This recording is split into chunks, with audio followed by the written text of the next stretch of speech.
Here we have the Honda CRF300 Rally. I've done about 500 miles on this bike in the last 3 days or so.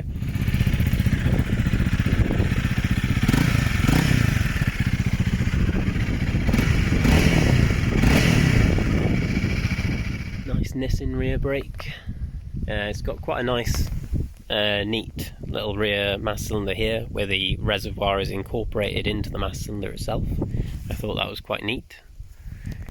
There is some adjustment on the rear shock, nice upside down forks, plenty of suspension travel, good ground clearance, nice floating 2-pot front brake, which is more than adequate to stop this thing. You do have to squeeze quite hard though if you want to stop quickly. It does have ABS, and then you can turn the ABS off by holding this button down. If you hold it down for a couple of seconds, then that flashes and that's the ABS off. It's got quite a tidy dash, it's got a nice digital rev counter, it's got a fuel gauge, which I think is very good. I like my bikes to have a fuel gauge. It's extremely frugal, 92 miles to the gallon on this is what I had in the 500 miles that I rode, and that's a mix of off-road miles and road miles, so if you're just riding this on road you could probably get a lot better MPG than that. I will say with this bike the suspension is maybe too soft.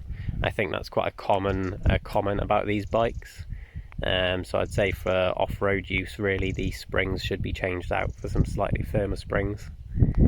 But other than that, it's very competent.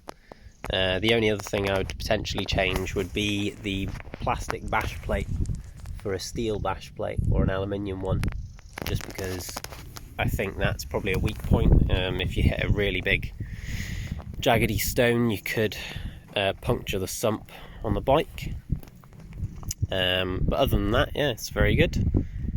So yeah, those trails this bike handled very well, and also the actual ride from Rugby to Reader wasn't too bad, although the bike doesn't want to do much more than about 60 miles an hour.